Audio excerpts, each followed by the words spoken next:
Madam Chief Justice. Justice Perez. May I just summarize from what I learned from the discussions from the question of Justice Justice De Castro. You enumerated the elements of the prohibited act that you were discussing before. Yes, and Your it Honor. came to the point that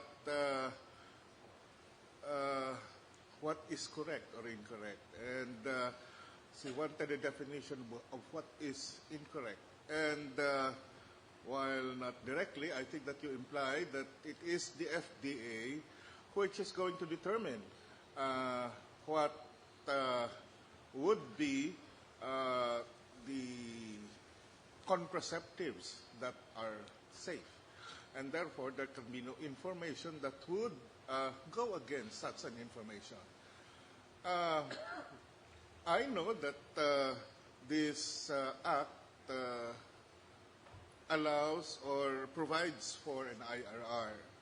Yes, Your Honor. And that would give the FDA the first, is there already a list of the contraceptives which are considered as safe?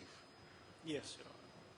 And is a possibility that there may be other drugs which may be considered safe, as well as the possibility also of other drugs being removed from the list. Yes, Your Honor. Would that be allowable? Because I have doubts whether the definition of the prohibited act is complete as it now lives after, let's say, we decide on its constitutionality as it is implemented.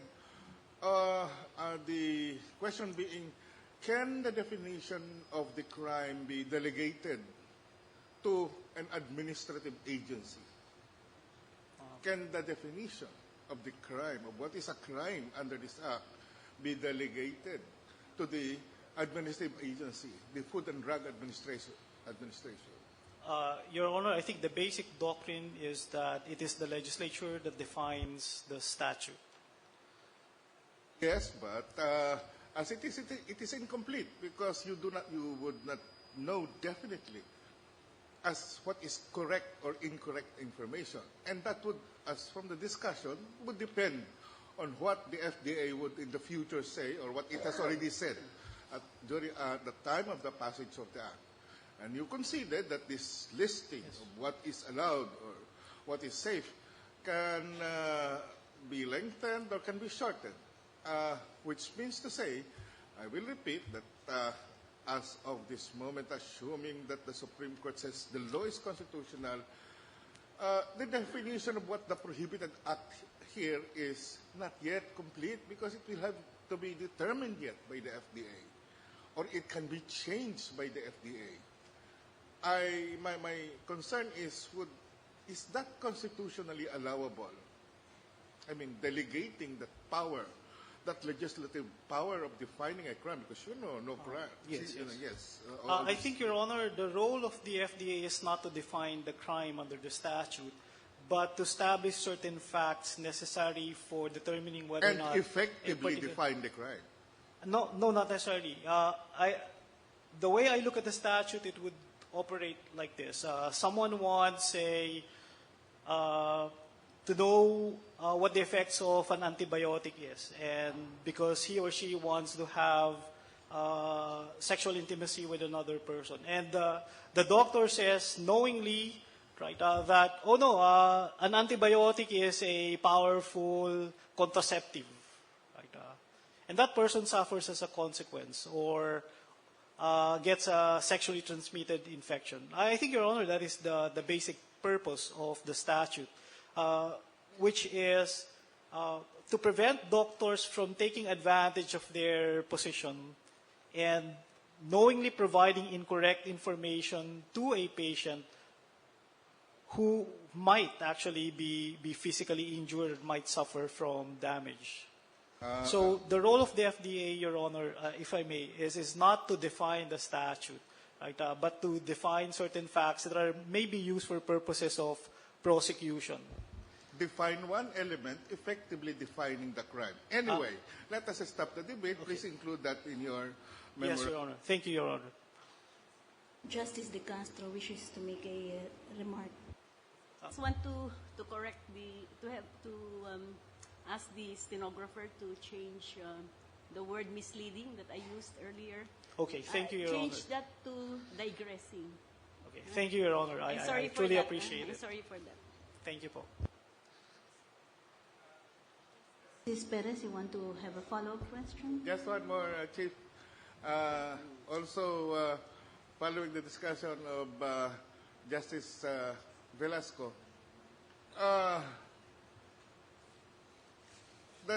will not the strict or efficient or successful implementation of this law result in the reduction of the population of the poor? Okay. There is, Your Honor, a clear answer to that under the statute. And the answer is, let me just find it, Your Honor. Okay, there shall be no demographic or population targets, and the mitigation, promotion, or stabilization of the population growth rate is incidental to the advancement of reproductive health. So that The is target, Your Honor, if I may, of the statute is at the level of the individual, not at the level of the population. It's a population control measure if the government adopts a one-child or two-children policy. But this measure goes to the level of the individual and says, we will provide you with the necessary information, services, and supplies to make your own determination whether or not you can space or size your family the way you want to space or size your family. And so, whatever population effect this statute will have is incidental to the general goal of remedying certain structural injustices in Philippine society, which is the result of, say, the operation of the market or poverty.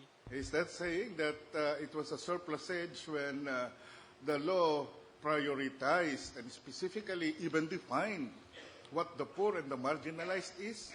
Of course not, Your Honor. It is simply a recognition that there are existing distributive concerns in our society, that there are poor, there are middle class, there are upper class. And it's those citizens who are economically challenged that do not have access, even if they have the right.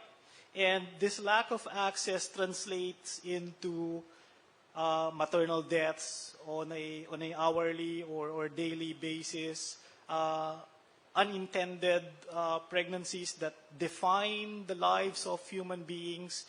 These are clearly remediable social concerns that arise out of poverty.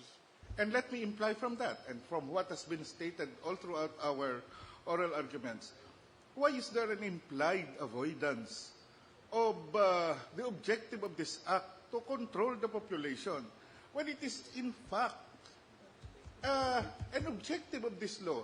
Let us accept that it is the objective, and let us now define whether that is constitutional or not. Let us not hide behind such terms as reproductive health, welfare of the woman and the child, etc., and try to make the law acceptable because of such definitions or such words or phrases. Let us accept that, yes, there is a need to reduce the population of the poor. Yes, the poor are the people who need to be educated. Yes, the poor are the people who need to have access to contraceptives because of the policy of the state to reduce the number of the poor. I am not expressing any bias here. Yes, I'm just saying let us be candid about what this law is all about, and then tackle the problem that this law might meet. I mean, the barriers, the hindrance it might meet. I recognize your concern, Mr. Justice Perez, except that, I'm sorry, I will have to disagree, because as a constitutional matter, that is not the thrust of the statute. The thrust of the statute is not to control the population, but to provide a rights-enhancing measure. Which means to say that if the thrust is population control, it's unconstitutional, and you accept it?